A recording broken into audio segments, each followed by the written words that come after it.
From Saigon, this is the American Forces Vietnam Network. Let's have some fun.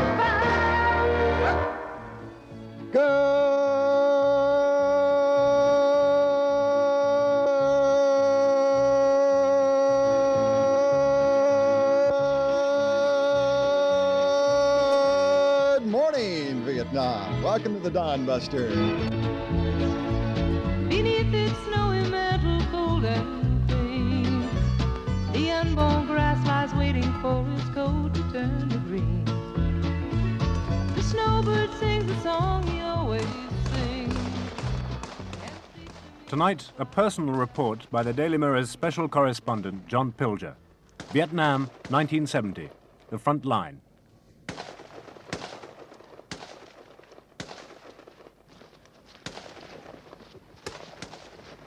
I hadn't been to Vietnam for 3 years.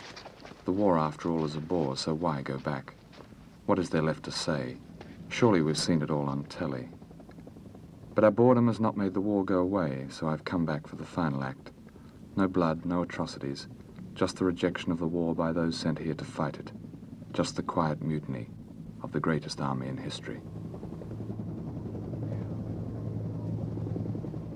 This is Snuffy, some 8 miles from the Cambodian border, in a wilderness of jungle and mud, controlled by the North Vietnamese and the Viet Cong.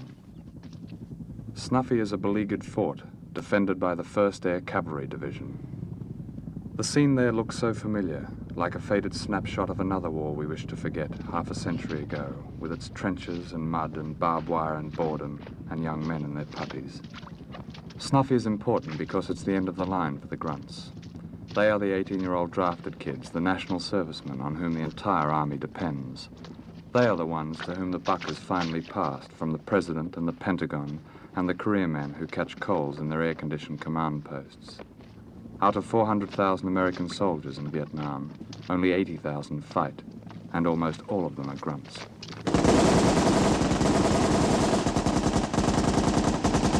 The grunts in 1970 are a very different kind of American foot soldier. They are mostly from a world unknown to their commanders. They are the graduates of an American rebellion that stemmed from the war they have been sent here to fight. And quietly but massively, they have brought that rebellion with them here to Vietnam. For the grunts are unraveling the very fabric of the military. They are growing their hair, wearing love beads, smoking pot, flourishing the V sign of peace. And some are refusing to fight. The young men you see in this film are not a selected, griping minority. I've spoken to hundreds of young soldiers, and the rebellion they feel so deeply is everywhere. To stop spread of communism. I don't want to see communism spread all over the world, but nothing I can do about it. Just stay here and do my time, which I'm gonna do. Get out of Vietnam, go back to the world. I couldn't see any purpose in the war back home. It never been explained to me why we're actually here. And I really had nothing against these people. I want to kill them. And you go out in the woods and they'll shoot at you first. You'll see them, they'll shoot you if they get the chance. You have to shoot at them first. It's really bad. I still don't know why I'm here. That's God's truth. 3 months and I don't know why I'm shooting these people. Today is the day. The grunts are the wheels of the Green Machine, the name they give the military. The Green Machine is comic book America with flesh on it. Today is the day for you to let people... A wonderland of heroes and slogans. In the Green Machine, a grunt doesn't seek out the enemy, he goes hunting for gooks. The Green Machine plays games, like Wandering Soul. Wandering Soul is a tape that has been put out by the Psychological Operations Battalion and Benoit. It's used by the operating divisions and separate brigades to broadcast a rally appeal to the Viet Cong. The tape itself is a rather weird one, with the funeral dirge music in the background and a father talking to his children saying he's died on the battlefield and he's trying to encourage his comrades to rally and join the just cause. The Vietnamese people worship the souls of their ancestors, but this wandering soul is very different. It was conceived in an echo chamber by the US Army and is broadcast from a helicopter over jungle where the gooks are supposed to be hiding.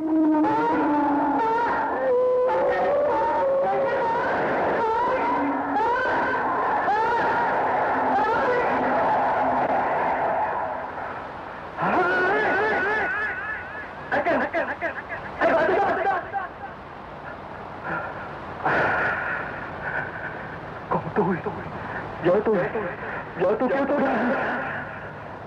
Bà đã về với con đi. Tôi đã về với mình đây.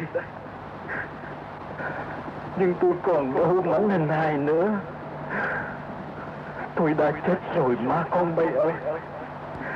Tôi thảm thương biết chừng nào. We drop, I'd say, about 800,000 leaflets a day. We tell them what's happened to them in their battles. We killed 3 of your people yesterday, and they know it. We tell them also that you're going to be killed into the future. You could be killed, and why? We ask them to desert their unit and what will happen to them once they rally, how they will be well treated. Well, actually, it's been pretty slow. So far this month, we've had 5. Last month, we only had 1. The object of dispersing our leaflets by helicopters, they'll take a bunch by hand and throw them out most of the time. Occasionally, trying to get a direct result of a PSYOPS mission, they'll take a whole carton, which you'll see, and just drop it right out, hoping to hit someone. Let's have some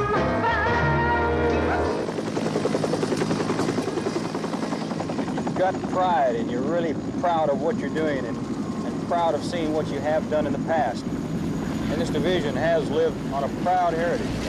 MacArthur said it well. This division is first in almost everything. General George Custer was in the cavalry, and now instead of rattling sabers, we have rippling rotor blades. Lifers and grunts, the career men who command the rear, the kids who hold the front. A lifer is a person that wants to make a career out of the Army. That they sit back in air-conditioned rooms and say, okay, you guys go out there and fight the war. We'll tell you where to go and how to do it. But all they do is sit back there and draw their combat pay for not doing nothing. They just sit back there on their butts. A lifer is someone, to me, that stays in the Army 20 or 30 years and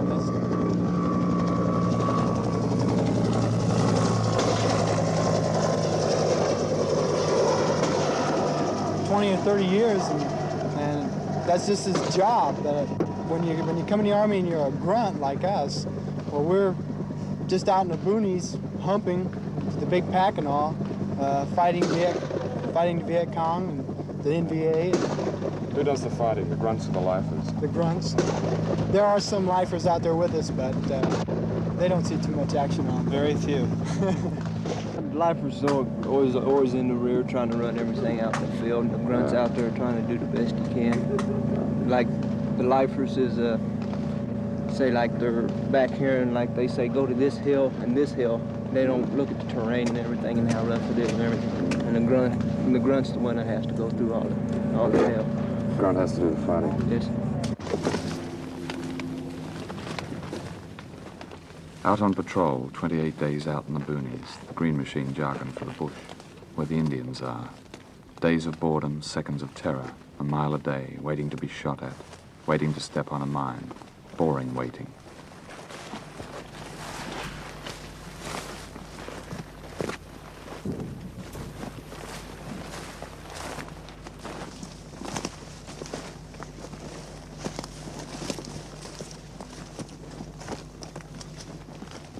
On this patrol we hear a chicken, and the captain says it may be a Viet Cong chicken.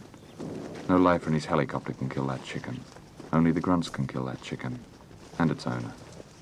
On this patrol the medic says to me, "Hey man, why doesn't TV show how boring this war is?" I'm Army Sergeant Roger Clay Ashworth. Have a good day now.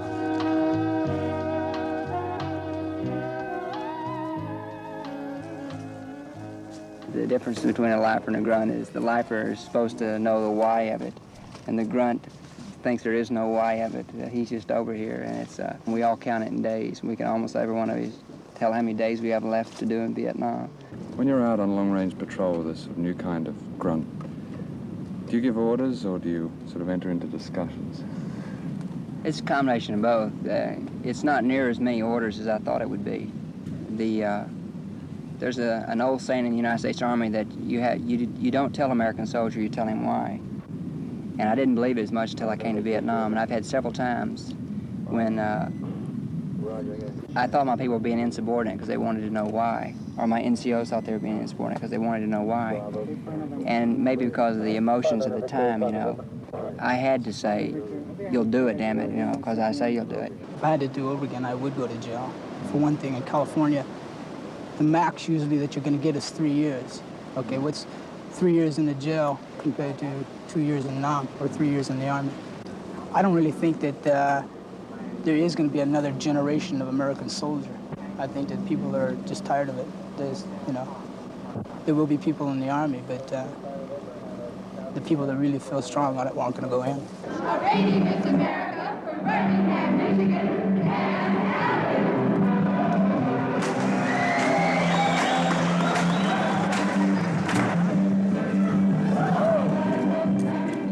Out of the sky drops Miss America and her friends, just for the grunts. Flown in with the ice cream, packaged, homogenized, untouchable white flesh. Fodder for dreams of home.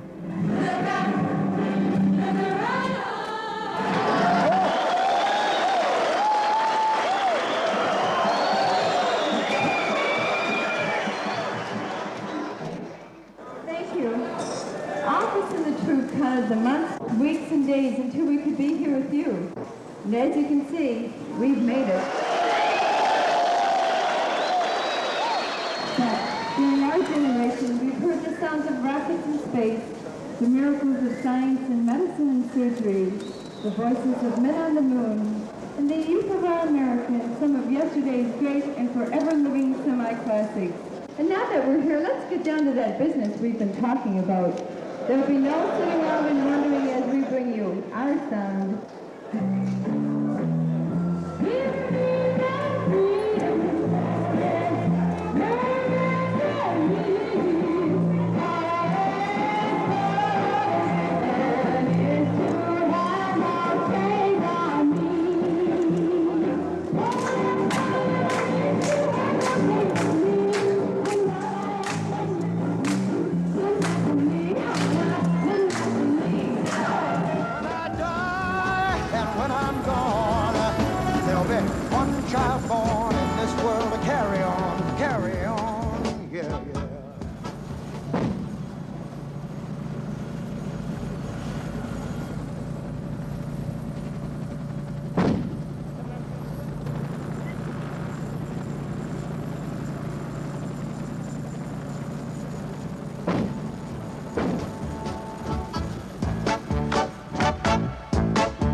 chains on me. All I ask of living is to have no chains on me. And all I ask of dying is to go naturally. You only wanna go naturally. Here I go!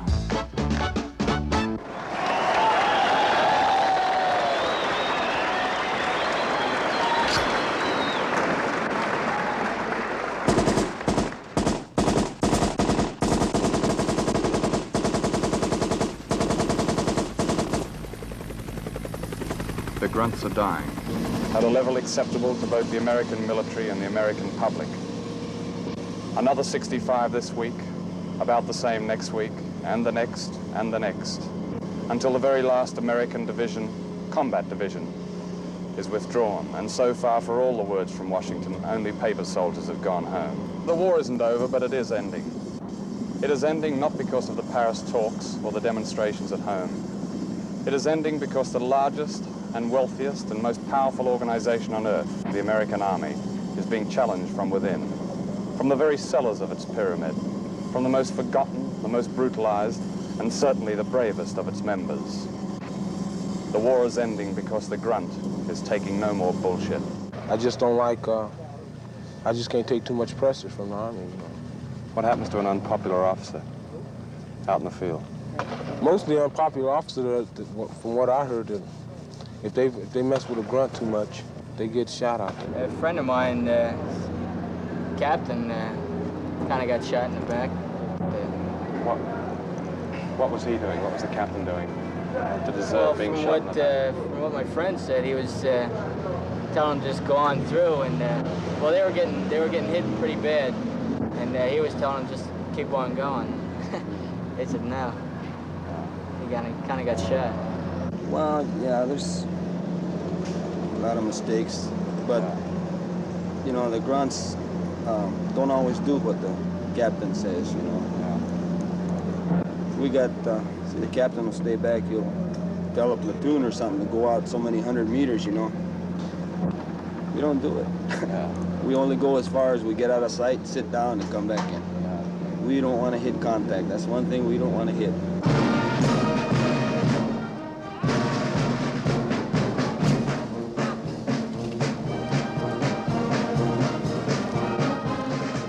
The Vice President of the United States, Mr. Spyro T. Agnew, arrives in Vietnam. He visits the presidential palace in Saigon. Here he gives the President of South Vietnam a gift-wrapped filing cabinet, a token of his esteem. Are you in need of a friend? Someone who tells you things, important things. Someone who offers you a wide degree of interest. Sports, good books, interesting stories, girls. Well, the Stars and Stripes could be considered a friend. After lunch, he will fly by helicopter to the heavily fortified American embassy.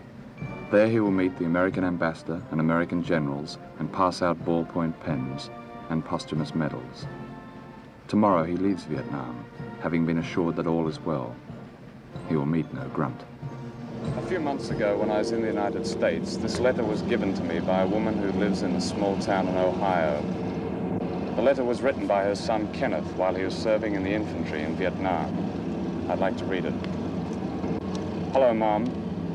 Well, the shit has really started here. I've been in combat 2 months now, almost since the day I got here.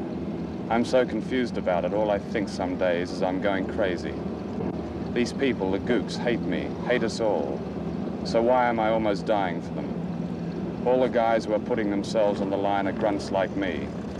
We don't think this war is worth dying for. We don't think the lifers who won't fight are worth dying for. We've talked this out and we've decided to tell the company commander we're not walking into that bush again.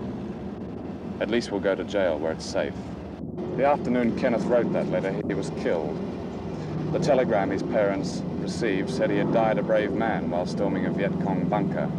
The medals they received said much the same thing. And the box they received, in which their son lay, was marked this way up, unviewable. How many Americans have been killed and wounded in Vietnam? Through the 22nd of August, 43,418 U.S. killed. How many U.S. troops are presently in Vietnam? How many U.S. troops are presently in Vietnam?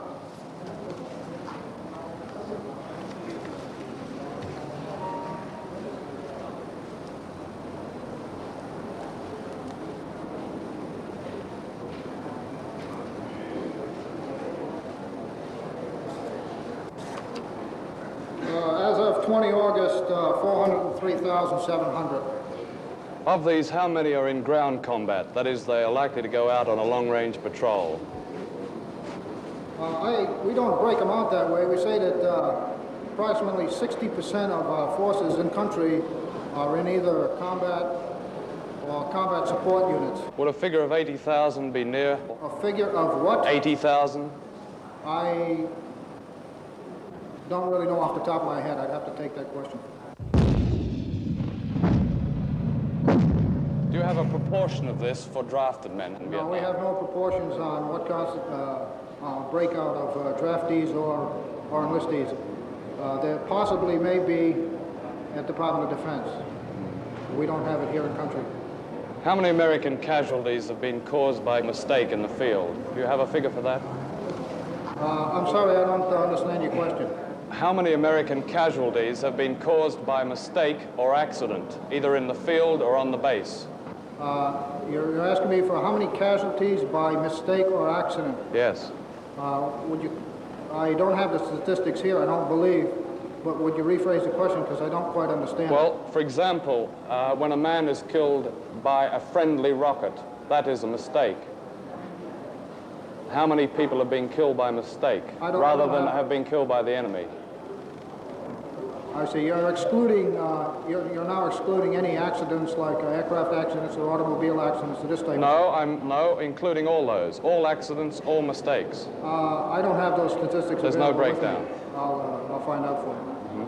Can you tell me what the desertion rate is for servicemen from Vietnam, or on leave from Vietnam, or on R&R for Vietnam? I don't have that figure with me.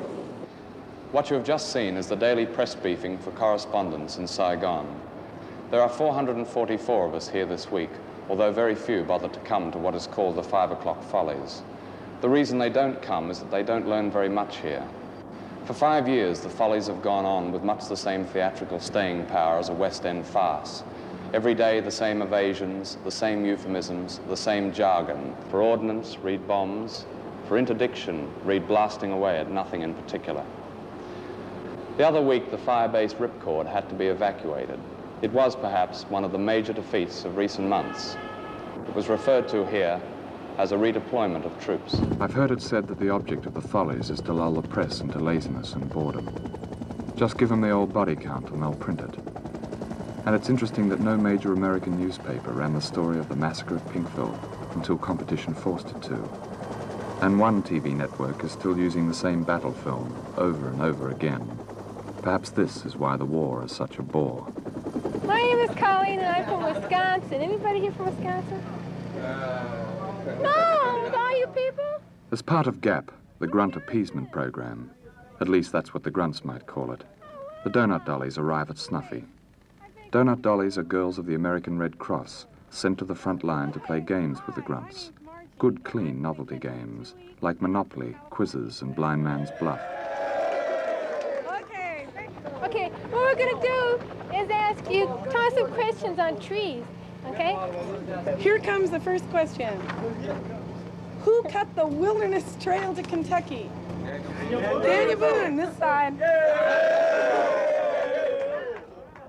However, the novelty could be wearing off.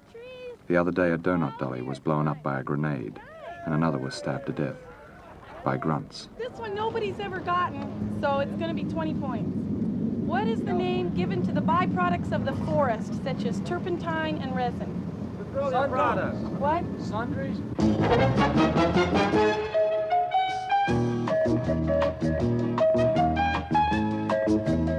It's pretty obvious that nobody knows your job like you do, the guy who's doing it. Maybe you know a way it can be done better, with a savings of time, money, or manpower.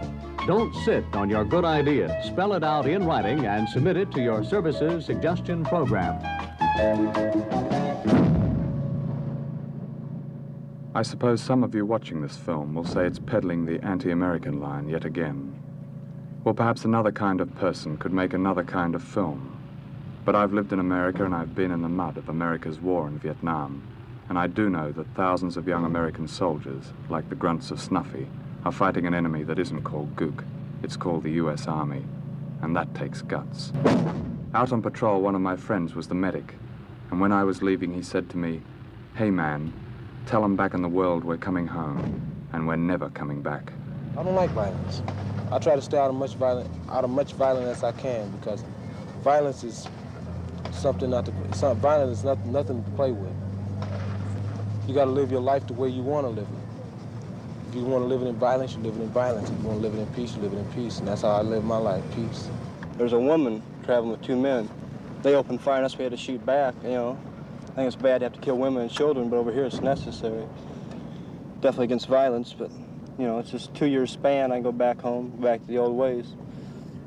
Yeah, I'm thinking about my girls. I got a telegram 2 weeks ago and she died. It was a really bad thing. We were planning on getting married and everything. I really ruined a lot of my plans, you know. Now I just want to go home, start all over. My wife's going to have a baby next month. I'm really looking forward to going home now. That wraps it up this evening on $1 Million Music from the Big VN, saluting